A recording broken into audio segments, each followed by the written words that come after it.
Morning, good afternoon, and good evening. It's Jango here.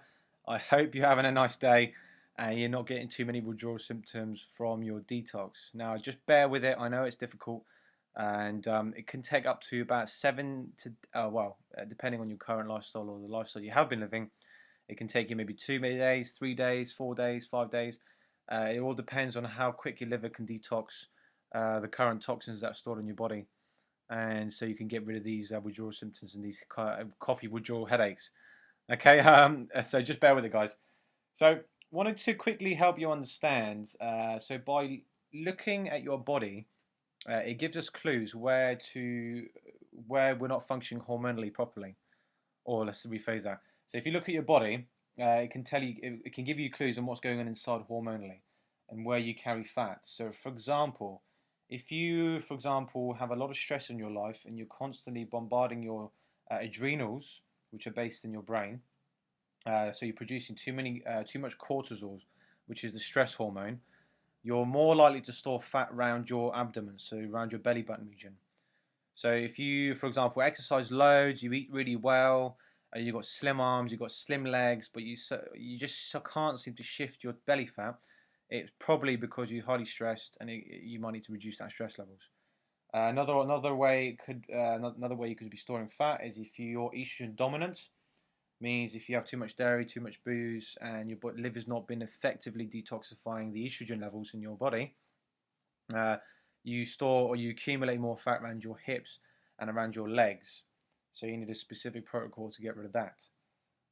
If you have an underactive thyroid, or if you've got like a weak thyroid, you can store a lot of weight all over due to your lowered metabolism, because your thyroid gland regulates your metabolism. So if it's not working effectively, you store fat all over, not in just one specific area.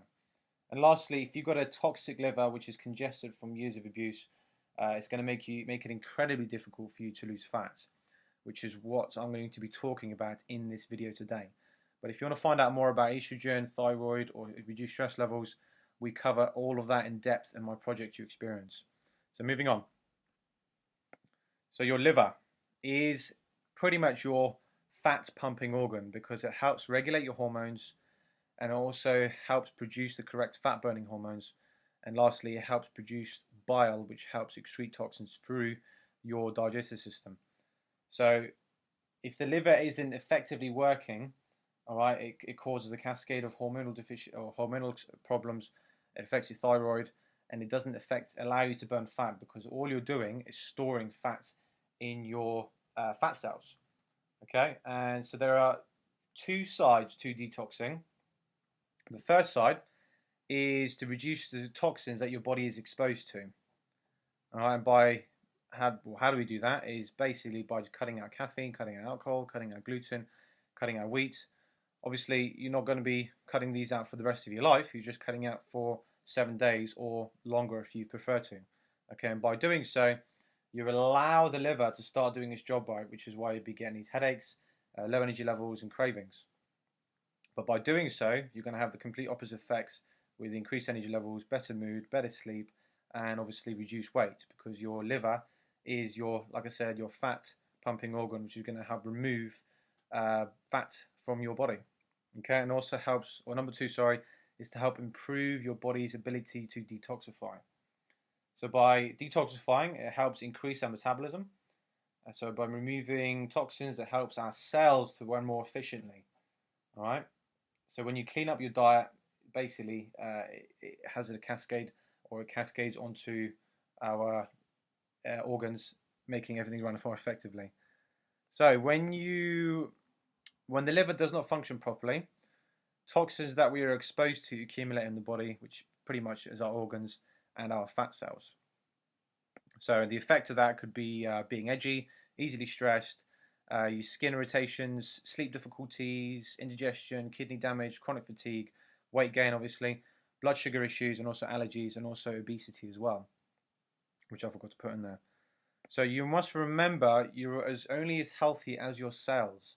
Cells make tissue, tissue makes organs, and organs makes us human.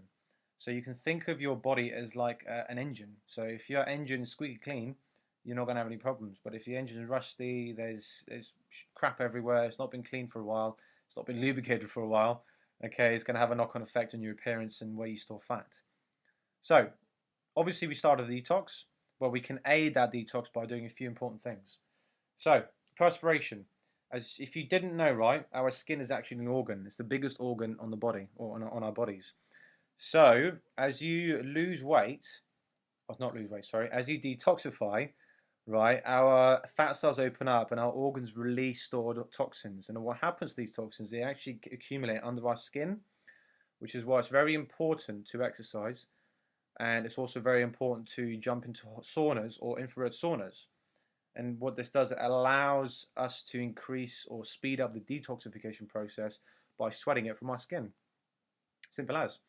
Okay, respiration is about breathing effectively. So if you're watching this now on a computer at home or in the office, sit up straight and get your shoulders back and down and take in a deep, big breath, because when you oxygenate more effectively or better, we help increase the pH of our blood. So you're more oxygenated. You can breathe better. Sorry, so I'll start again. Your energy levels increase and you feel better all around, and you probably feel less sluggish as well. And also urination is basically another part where we get rid of toxins. So it's really important to have plenty of water, at least 2 liters of water or more, depending if you exercise as well, or filtered water, so we can help our liver detox and also help lubricate our digestive tract. And lastly, obviously, is about poo. So it's very important to keep your gluten out and wheat out, so we can work our digestive system more effectively, so we can obviously poo the crap out. All right. Hope that makes sense, guys. If you have any questions, please feel free to give me an email about the liver. This probably isn't for you, but we have a couple of spaces opened up on our Project You Experience. So if you really want to dive deeper into understanding how your body works and to lose fat from those stubborn areas by sorting out certain parts of your body or organs specifically, just hit the button below and apply. Like I said, it might not be for you, but check us out anyway, and I'll speak to you soon.